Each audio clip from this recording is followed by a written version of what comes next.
it's really important to make sure that you're thinking anyone can pull numbers, but making like understanding the story that they are telling and what decisions we should and should not make off of that based on a million factors is at the end of the day what I do.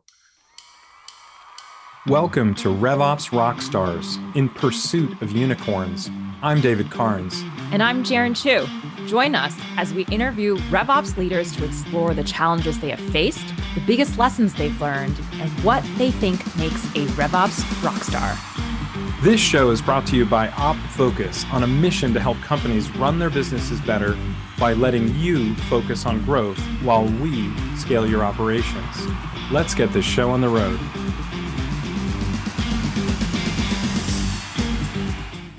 Today's guest on the podcast is a talented RevOps leader with a lot to share. He helps companies run more efficiently and optimize their go-to-market strategies.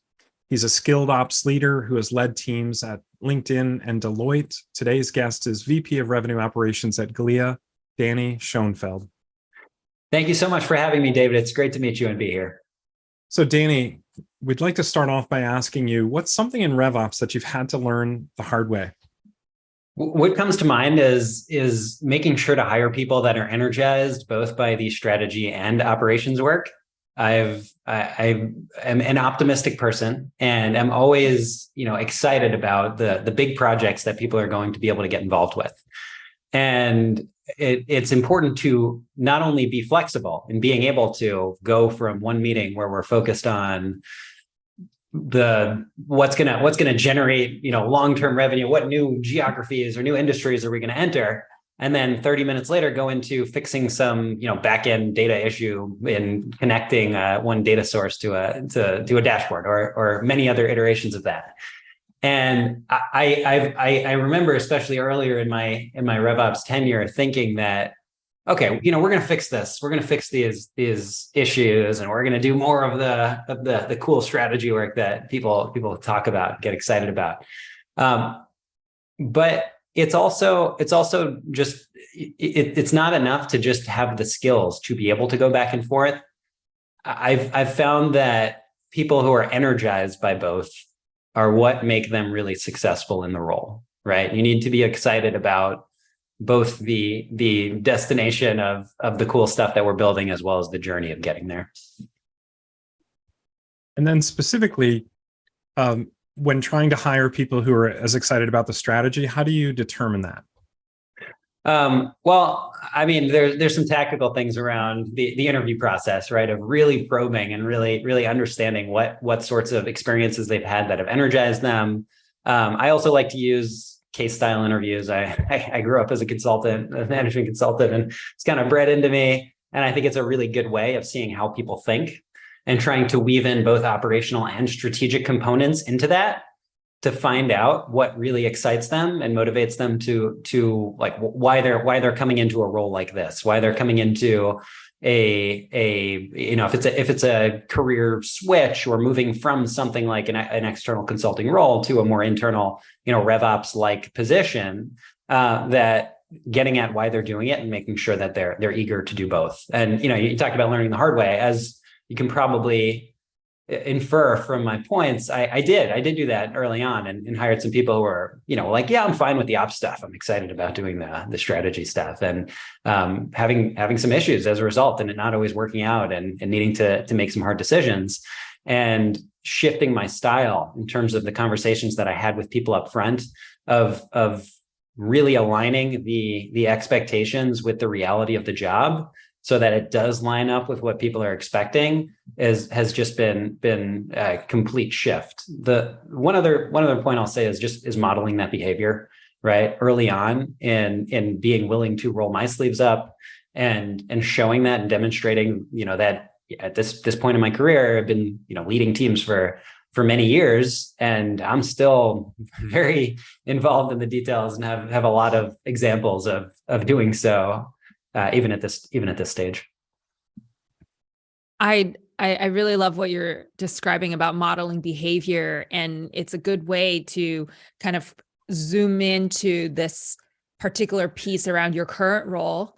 Your title is VP of Revenue Operations, And I'm interested in learning for you personally, not your team yet, but you personally, Danny, what does your day-to-day entail? And related to that is really how you measure success personally in your role. Yeah. So my typical day these days is basically wall-to-wall meetings of some sort. But what entails those meetings, partially by design. I'm someone who's energized by meetings, especially working remotely. I like spending time with. I've never heard anyone say that. I'm energized by meetings. I'm much more of a meeting person than an email person. I'm also kind of a night person. So if I have something to crank out, I'll often sign on after my kids go to sleep and just, get that done without distractions. I'm very flexible. However, people on my team like to work. That's what I embrace. But that's part of why it's good to have those conversations, right? How people work best. Some people just want to sit in a room themselves and crank out work. Some people like me, like I like connecting with people, and I don't do it physically nearly as much as I used to in a remote first company, but also, everyone on my team living in different cities, and in some cases different countries. But my day-to-day then is it's often, I'll span from the categorically, right? The sort of exec level meetings where I'm representing the go-to-market org from a both strategic and tactical level to be able to weigh in on if there are some critical, business driving decisions or board meeting preparation discussions that we're working through, making sure that I can share the data-driven perspective of implications for the RevOps team, right? Then I've got my one-on-ones with my team that I'll spend time with each of them. I've got often some problem solving sessions with a few people, whether within my team or, cross departmentally, to work through if there's, a specific project we need to make progress against. And then, like I said, I tend to, I'll sort of catch up on Slacks during the day as needed when I can be a little bit distracted. I spend a number of hours after work with my kids, help get them to bed, usually eat dinner, work out, and then sign back on in the evening to go through if I have some work I'm on the hook for, just to crank out. And I'm a night owl myself. I find my most creative times to be very awkward hours, sometimes definitely after dinner or sometimes mid-afternoon. As a night person, it sounds like yourself, do you have any tips for other fellow kind of night people, owls of sorts, in terms of how they structure their days so that you can get both the social, the communication out, and that deep work that is so essential for the strategy piece of revenue operations? Yeah, and I wish I could say I've cracked that code, because I don't think I have, but I think I've made progress toward that, and I appreciate I think a side effect of the remote environment is letting people operate in, different, just whatever works for them, rather than all needing to be in the office and congregating at a certain time, right? So I can meet with my morning people on my team earlier, I can meet with my night people on my team later, and similarly with people in other countries, right? You can kind of calibrate accordingly. So understanding what works for different people, and then timing it as well. Now, for me personally, what I do, right? I know I sit in this chair for many hours staring at the screen. I don't move around a ton other than spending time with my kids, and I need to move around. So I always block time for myself just to get on the Peloton or whatever for a few hours, catch up with my wife around our respective days, and then make sure that I can block out that time at the end of the day so that that sort of deep work, like you said, and actually process everything that I did, actually turn around everything that I committed to, so that I can set myself up for the next day, right? I really make sure that I go through everything, I'll review everything, I'll outline my list for the next day, what I need to get done, as well as for the week. I tend to be a list-oriented, fairly structured person, which is probably common for this community and your listeners, but that definitely works for me to have that kind of structured time. And I'll also often time my emails or my Slack responses so it doesn't look like they're coming in super late, because I know I don't want to create stress for others. That's kind of something that certainly works. Yeah, I'm hearing your thoughtfulness and also flexibility you're building into your team, especially with folks in different time zones, different countries, but certainly also some of these other habits you're describing, different ways to bookend, different ways to ensure that you are setting aside time to get the activity in, spend time with family, et cetera. When we think about the team a little bit further, I do want to dive into your RevOps team a bit. Your company, Glia, serves banking, fintech, insurance industries. I think you're close to 400 employees right now, or something in the mid 300s. You raised a Series D back in March of 2022. Mm-hmm. Give me a sense of what kind of size RevOps team you're working with and kind of where they're all located time zone wise. Sure. Yeah. So my team, I'm very fortunate to have found this opportunity at such a great company in Glia, and one that is continuing to thrive in the environment and growing, and it has committed to investing in the RevOps function. So before I joined, the different go-to-market leaders were sort of doing it on the sides. Our CFO was managing some aspects of it. Our head of marketing was managing some aspects of it. And they realized as the org became more complex that they needed more of a dedicated function. So they brought me on to actually build out a RevOps team. And in that time, I joined in May of 2022. So I'm getting close to 9 months. I'm now we have 7 people on the team with very discrete roles, right? Supporting different departments and hiring an additional 4 right now. So growing to 11 again within 9 months of the function existing, which is pretty exciting, and a testament to the company as a whole, but the impact that our team is having on the org. Time zone wise, that's really exciting. Yeah, time zone wise, the majority of us are based in the US right now, but in every time zone across the country, with everyone being in different cities. It's the way that tech has evolved in many cases. Glia also has a huge presence in Estonia. That's where our engineering foundation was started, and our CTO lives there and basically built out the engineering function there. And we have a number of our BDR function is there as well. So I have a team called a BDA, business development analyst team, where we have one of those individuals is based in Estonia as well. So definitely, different time zone wise from the rest of us. We're also hiring in Mexico, and we're not as much of a time zone difference, but certainly being able to partner with the team members there and be on the ground while also being part of the RevOps function as a whole. Having gone from building out the team, essentially 0 to 7 in seat in the last 9 months, and with a handful more that you're trying to fill. Give me a sense of how you are trying to allocate headcount. Like what are the kinds of functions within the team that you're trying to fill, and also how do you balance the role seniority with the different folks you're hiring? Yeah, absolutely. So I'll start with the latter, because I found that what's working is I want to have the department leader in place who is flexible and being able to, right? I talked about the strategy and operations, someone who's going to be excited not only to deal with the bigger picture items, but also get into the details. So to hire the relatively more senior person who is there to build, similar to what I wanted to do, right? And coming in and helping build out this function. And then as we start to establish our be additive to the organization and bring value and demonstrate that, to then bring in more, junior people who are going to be able to take some of that more operational day-to-day stuff off of their plates. So I have a team that's relatively more senior, and like I said, split across individual functions. So I have the marketing ops, sales ops, CS ops, right, partnering with our direct go-to-market leadership functions, as well as some cross go-to-market teams in data and analytics to help support across those orgs, as well as enablement similarly across those orgs, but leaning into different areas specifically. So not sure that completely got at what you were looking for, but that's how I've thought about building the team, so that we have our bases covered. And then I constantly think about, we need to be additive to the organization. We need to make sure that everything, it's not just replacing work that was being done by others, but it's creating more efficiencies and more value for those teams that we're supporting as well, through leverage, through tools, through processes, things that wouldn't have happened if we weren't there.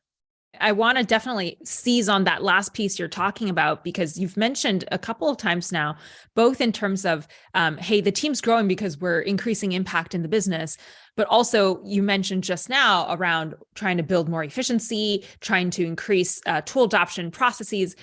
Can you speak a little bit more specifically on that point, on how you articulate that kind of impact in the business? And in particular, like, do you tie it back to revenue ROI? Like, how do you justify a growing team in what for a lot of companies in the industry are tightening budgets, or, just trying to be more conservative with their hiring plans?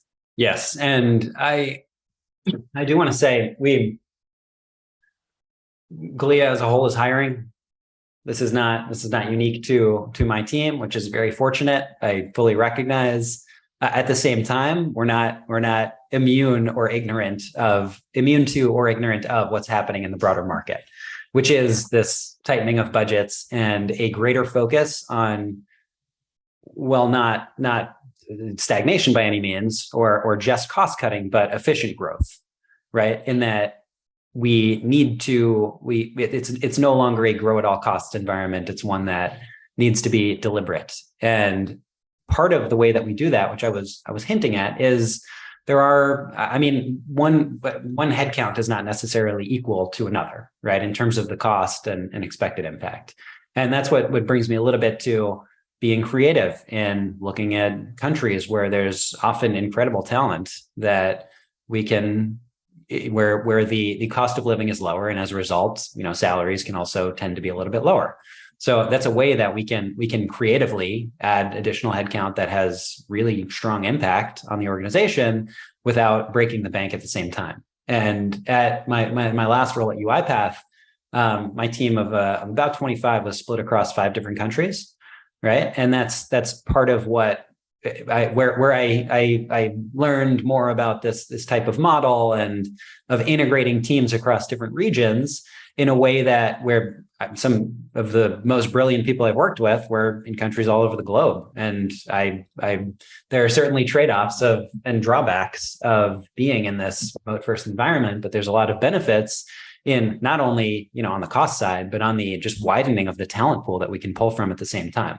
So that's one kind of specific example. There's a lot of others, and tying back to actual revenue created. So yes, I do try to, and we know that, business cases aren't perfect. Pulling an ROI calculation and everything you're doing isn't perfect.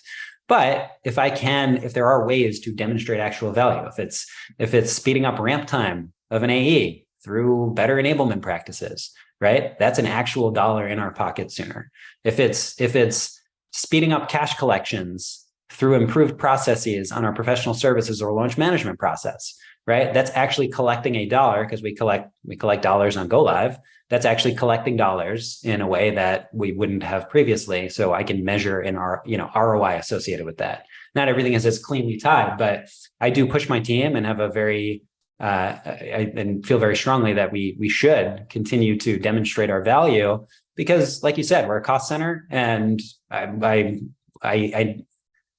it's on me to continue to prove the value that my team is bringing, so that not only do we get the investment, but if and when bad things happen, the leadership doesn't say, "What's RevOps doing?" Right? I want it to always be obvious and front and center. Those are 2 very powerful examples, because what you're describing in those 2 examples is not only efficiency, it's not only doing things better, but it's also all about speed right now. The sooner you can get someone ramped up, the sooner you can get the dollar in the door. That is what determines whether or not, the business can make that next big decision before the competition. Exactly. Yes, you said it more eloquently than I did. And speed in so many ways is critical. And I know we haven't spoken about Glia as a company too extensively, but we are at a critical inflection point in many ways. We were more of a startup-y, picking at the big players in this business, in the CCaaS, contact center as a service business, that were, kind of pesky in some ways, and now are a major threat to them, and they are innovating in ways, or trying to do so in ways that is replicating, or trying to use a lot of the ideas that are coming from our product side. So it's a really critical time for us to, if we're going to win, right, put our accelerate, and try to win in all these segments and beat these more established competitors as best we can.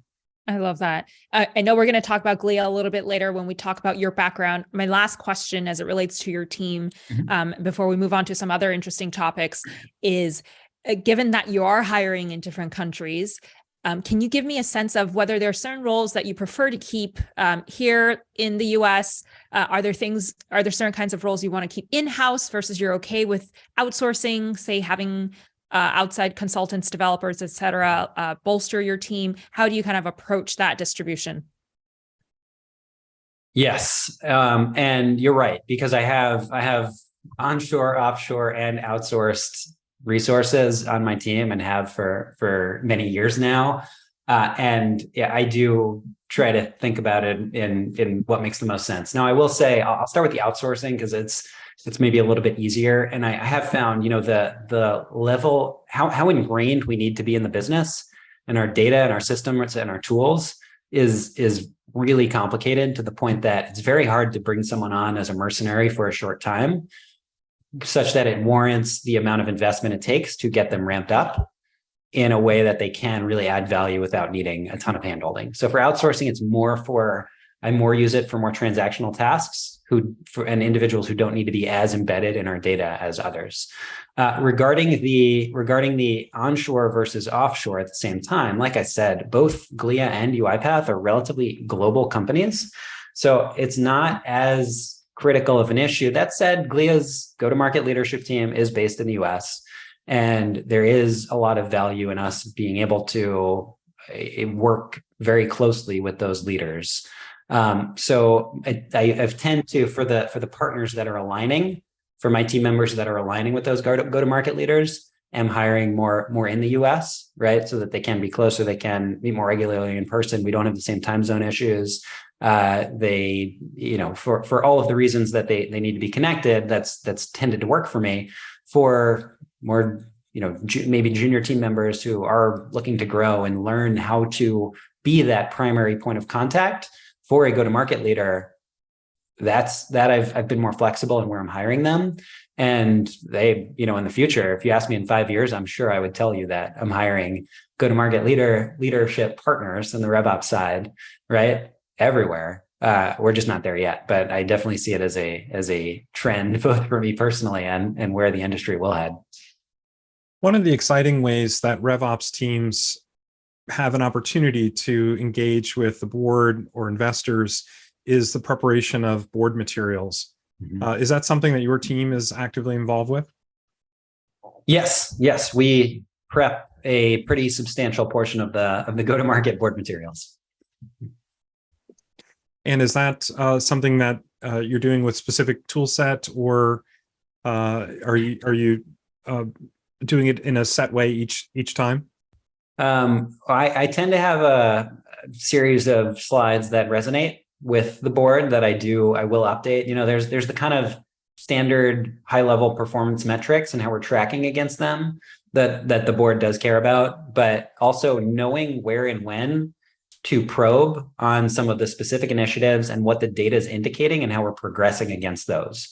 Right. And being able to unify that, right? Part of why I'm doing it every time, because our board meets quarterly, is so that I can unify that story of, okay, we talked about this big plan we were making. How are we doing against that? What's the data that's showing that progress? And even if it's not an explicit template, right, it becomes sort of templatized. And that's the way that I report to the COO.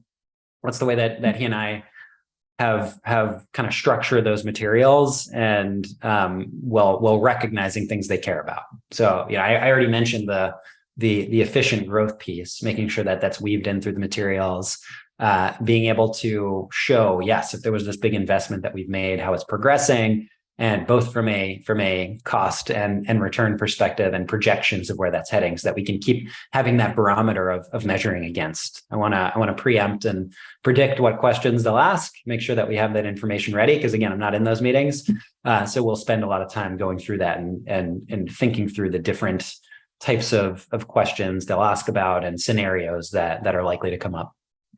We'll stay on the topic on reporting for a little longer, and I'm interested, as you shape and craft that narrative and also present that accountability of what you've, kind of looping back on what you've presented previously, where do you typically go to for that at a glance view so that you can focus your time on narrative rather than just trying to find and collect the data? It's a good question. I'd say I spend, it's also an iterative process. I wish I could say I had the narrative fully fleshed out before looking at the data, but often I'll have some crazy idea that I'll run by my COO or my data and analytics person, and we'll look at it and I'll tell something slightly different than we expected. And there's value in that too, right? Because that kind of gets at the story and then refine the narrative. So it's probably a fairly similar amount of time that goes into it, because it's really important to make sure that you're thinking anyone can pull numbers, but making understanding the story that they are telling and what decisions we should and should not make off of that based on a million factors is at the end of the day what I do. So where do you see that data? Are you looking at a specific system? Do you have a dashboard that you always go to? We use, for the go-to-market data is all originating in Salesforce. With cost data, we use NetSuite as our ERP. So cost data is coming from NetSuite, excuse me. And so there is some integration of those tools. Regarding specific tools, I then feed Salesforce data into Tableau and have some more consistent reports that I'll look at and modify off of Tableau, because there's often different ways that I need to cut the data that I can't just look at a specific dashboard to do. For our, the dashboards I view more as for our go-to-market leaders who aren't going to go in and actually manipulate a Tableau table, or a Tableau dashboard. Whereas that tends to be the primary tool I'll use for cutting data. I also am a Excel junkie, which I'm being forced to migrate over to Google Sheets, but I'm somewhat resistant to doing so, just because I used to teach Excel classes and very much. Did you really? I guess that speaks to your management consulting background. Can't get away from Excel. Well, I'll say I also like I mentioned before, I like being in the details, right? And that's one of the ways that I am able to speak to that level of detail, right? Is by going through the numbers themselves.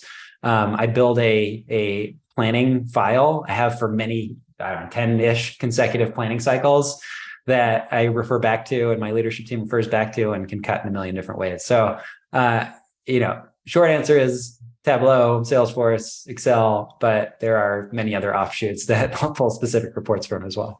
And I think there's nothing wrong with trying to build out models in Excel because it is so flexible and extensible.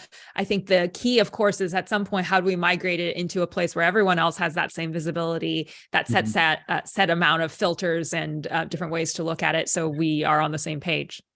Yeah, back at LinkedIn, I implemented Anaplan. At UiPath, I implemented Adaptive. So I have implemented different planning tools. Even with them, I will say, having the planning file that summarizes all of our targets by year, by quarter, by segment, by land versus expand, by ARR versus I guess ARR bookings versus annual, right, exit ARR that we're expecting the year to end, net dollar retention, right? Having these in a way that align to how our business is structured and I know are at my exec team's fingertips has been a really helpful tool for me over the years, and something that I will always build every planning cycle. Yes, and having those shared definitions. You just kind of rattled off a whole bunch of tools you've used before, you've implemented before. Is there a current tech stack tool that you feel like you cannot live without, that you want to implement, you want to make sure it's there for every single RevOps role you're in? Oh man, I feel like I gave some of that away in the form of my planning file, right?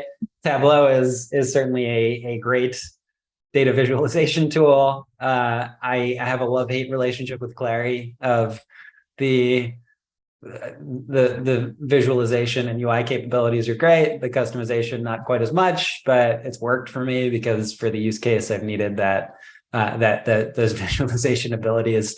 So not really, but sales loft versus outreach, for instance. Yes, I want one of them.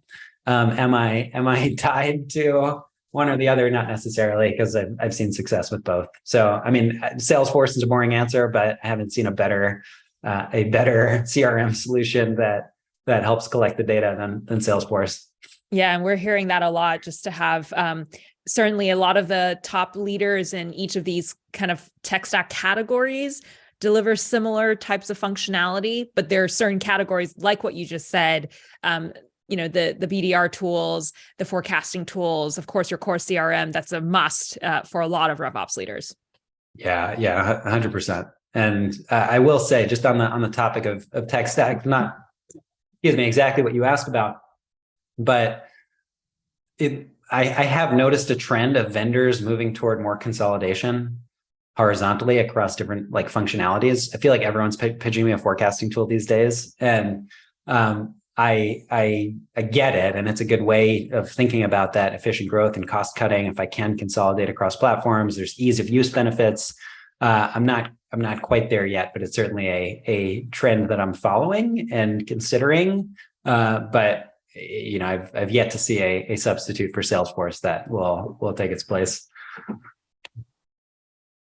So let's think about tools that might take the place in the future, and specifically looking ahead. What do you think the next disruption will be within RevOps? I guess I mentioned the onsourcing versus offshoring versus outsourcing. I think that question is going to become more and more prevalent in the function. And not to scare many of your listeners are in the US, not to scare anyone. There's obviously still a place for it, but I think the level of talent that we have access to is just so much larger versus, when I was at LinkedIn, I was in New York, I was hiring people specifically in New York. Even then, when we moved to the remote environment as part of the pandemic, suddenly I was hiring people all over the country.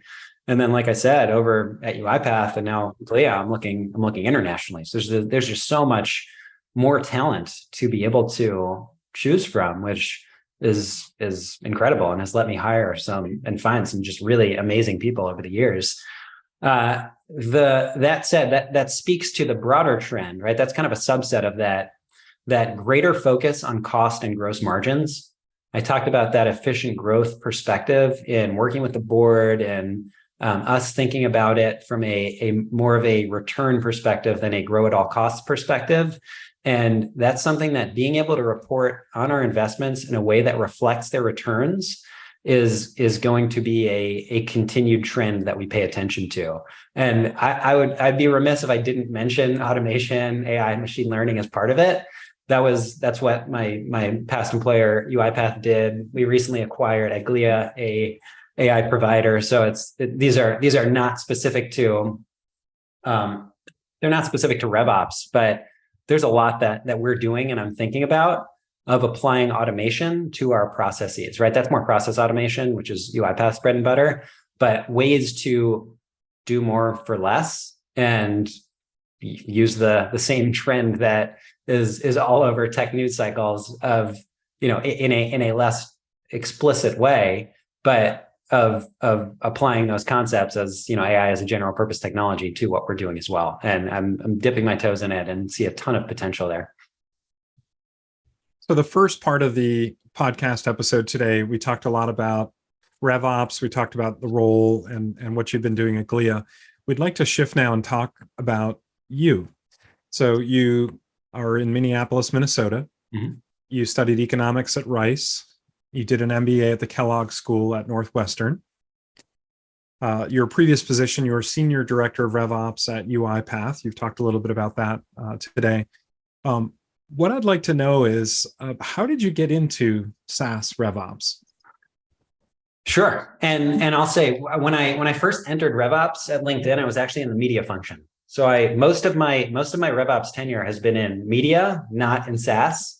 But I've made that transition in the last couple of years into SaaS. I think there's benefits to both, and I think I'm thankful for my experience in media now being in SaaS.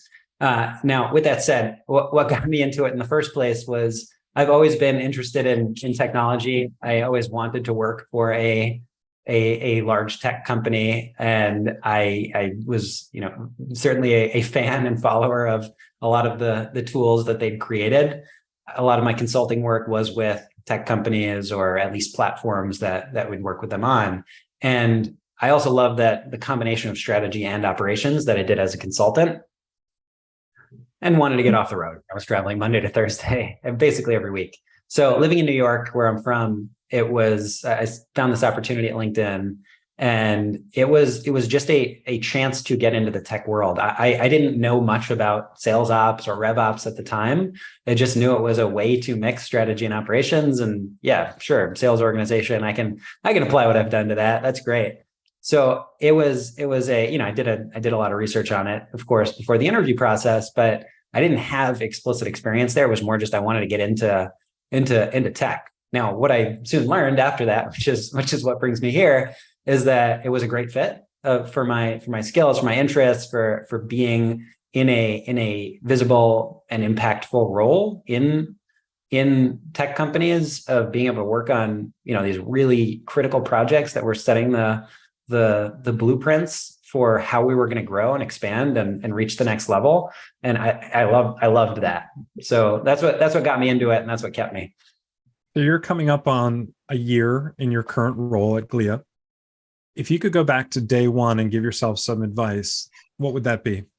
It would be to look for the things that I found interesting versus kind of gunning for the next role, or the next promotion, even, I should say.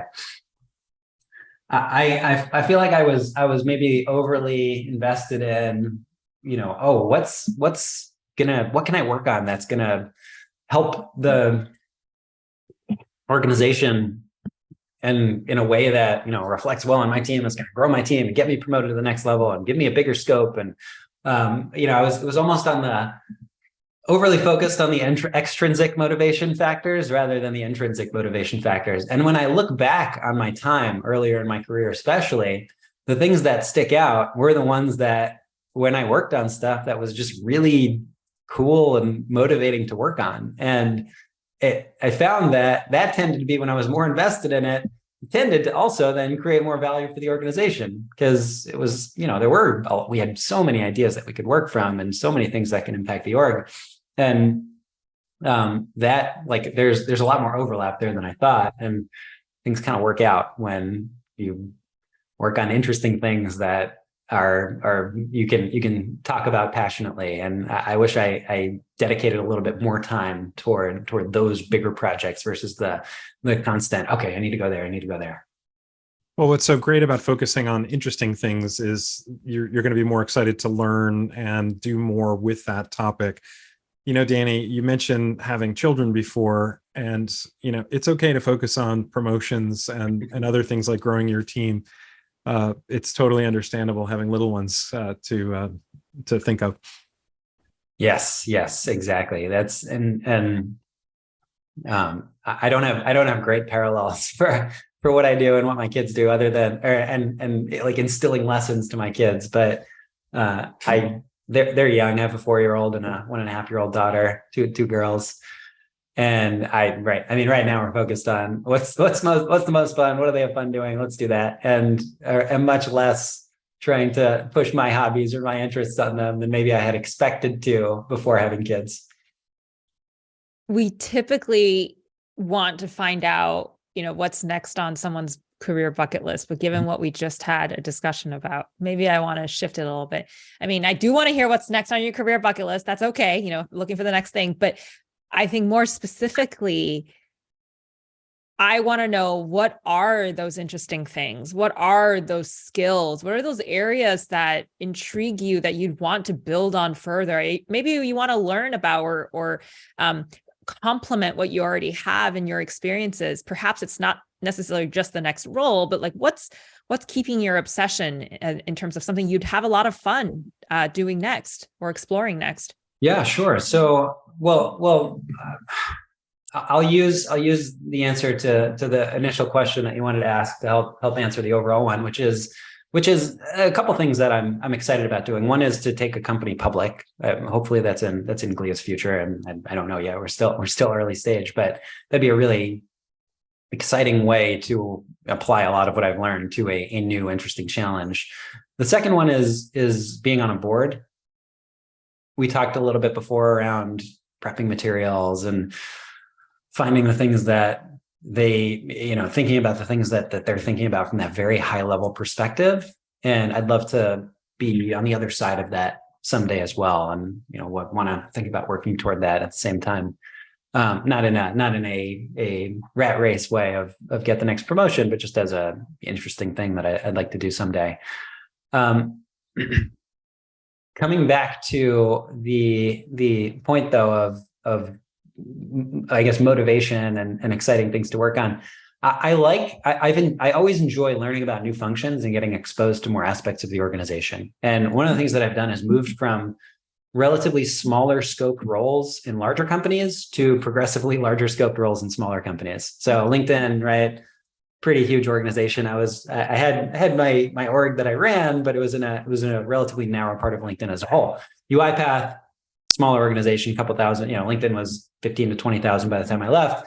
UiPath was a couple thousand. So I had a larger role running the central operations function, but moving over to Glia now and running revenue operations as a whole, that was really what excited me about coming over here and being able to now run all of the different go-to-market ops functions, and just being exposed to and getting the chance to learn about and apply the skills of making an organization or a company run more efficiently to these new functions, and see that there's both more in common that I can apply some of the things I've done well in other parts of the org, while also there being a lot of new different things to consider as well. That sort of mix of aspects is exciting. So I'm not saying next is go to a smaller company, but I would like to continue to work more closely with maybe these other functions that either we don't have yet or I'm less exposed to than I hope to be. And let me just do one follow-up and get specific. You've mentioned wanting to expand kind of your purview horizontally across an organization, get involved with different functions. You mentioned wanting potentially maybe sitting on a board or taking a company public. Are there specific skill sets that, as you're looking back at your very, very impressive journey and resume, you spent time at LinkedIn, you've done 2 stints at Deloitte, that you feel like, hey, I want to be able to round out my skill set in this way so that I feel prepared and so that I have the necessary requirements to go do those next things? Yes, something that's been on my list for a long time is to spend more time with clients, whether from a pre-sales AE, more sales engineer AE perspective, or from a more post-sales CS perspective. But I do think that's something just to understand their interests and concerns around using our product, around interacting with our go-to-market teams. It's been something that I've had in the back of my mind and think that would help. The other, it's partially comes with experience and positioning, but I talked about building a lot of the materials for the board meetings. I'd love to move into being there and being able to engage in those types of discussions and be pushed in even more interesting ways than I, or different, ways that are coming from a different perspective than what I'm used to in my day-to-day. Yeah, makes a ton of sense. I know also you're not a work-only person. You mentioned having 2 daughters and obviously spending family time is important. Outside of work, who are you? What do you do to unwind? What are the things that bring you joy, make you sing literally or figuratively? Yeah. Do a lot more singing than I used to with 2 young girls. Frozen music is pretty popular. I mean, it's a ton of family time, right? I live with my wife and two young daughters. We live in a fairly traditional suburban, America environment, which is very different than New York City where I grew up. But it's a great place to raise my kids. And our block has within a block, there's like 10 other families with kids our age. So it's fun to have them go run around when it's not quite this freezing. But otherwise, I do squeeze in a couple hobbies. I'm pretty competitive, especially outside of work. So I play ultimate frisbee. Actually, I played since high school, fairly competitively. I was in a club team in high school and college. Traveled on a team for a few years after college until it wasn't really possible anymore with work and growing up. But now I more play casually with a league over here.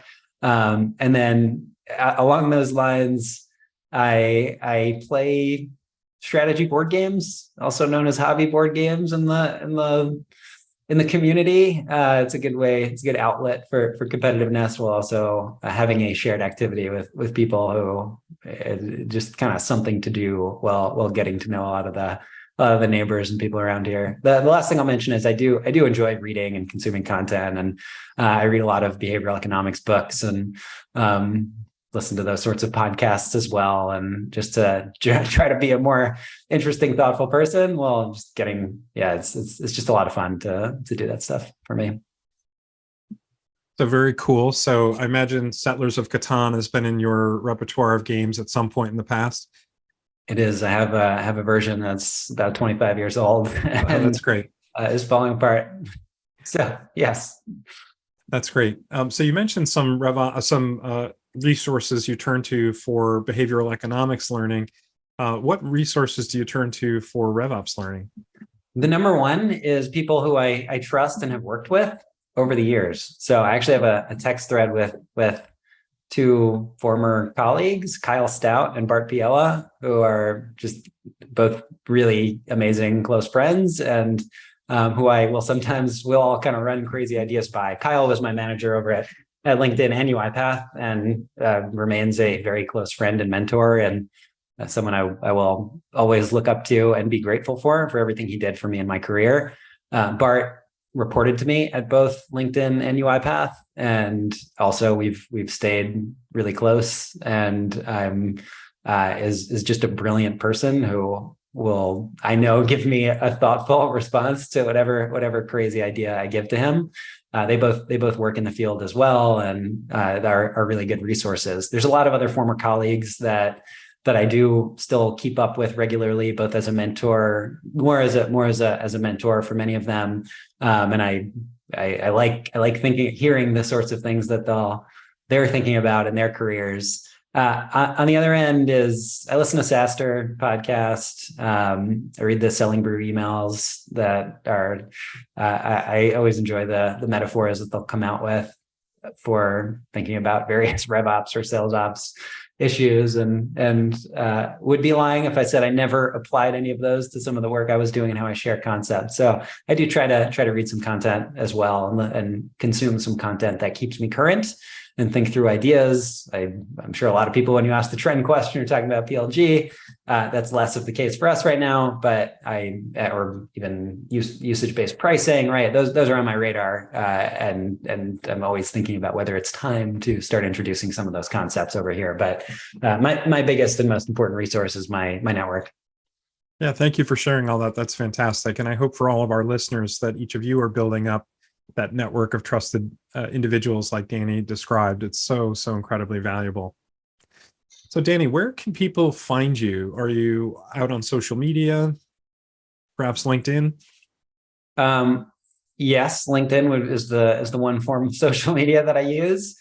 I'm not the most prolific poster, but I aspire to be more of one, and would love to, maybe that's another career bucket list item, is become more influential in the field as well. It's one that I really love and am excited about its growth and opportunity, and how we're able to make a difference and be recognized at organizations. I mean, one trend is the existence of RevOps and proliferation of RevOps as a whole, and the fact that you two are here doing this sort of thing. This is amazing. I love this, and it's very much where I'm excited to continue to grow my career and hopefully help a lot of others as well. So, Danny, where can people go to learn more about Glia? Well, if you're on video, you'll notice my virtual background of advertising a digital customer service summit, a conference that we're hosting this year. Excited to share. So both to learn about the industry and about Glia itself.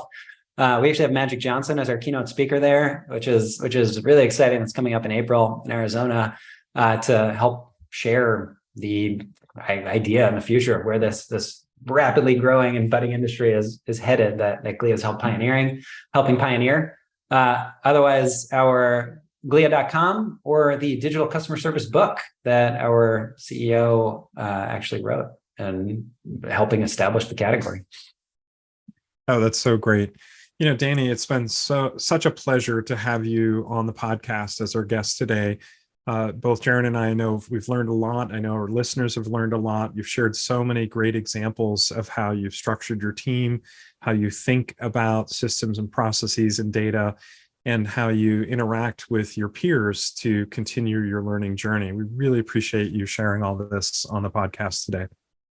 Well, thank you so much, Dave and Jaron, for having me. It's been a blast. Really thankful to have gotten to know you two as well. And like I said, my best form of staying current and learning is through my network. So I'm glad to have been able to add the two of you to it as well.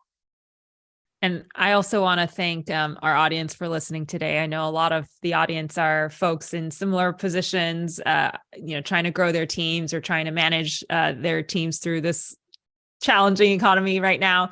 Also, lots of up and comers. I think your advice, Danny, on focusing on the things that you're interested in and focusing on the things that you're enjoying and having fun doing is perhaps more important than just that extrinsic next position. And I think money and promotions tend to be a positive side effect of doing things well. So I learned a lot from you today, Danny. I enjoyed the conversation, and certainly for the folks listening, if you got a great tip from Danny's conversation with us today, please share the podcast and tell a colleague about this episode.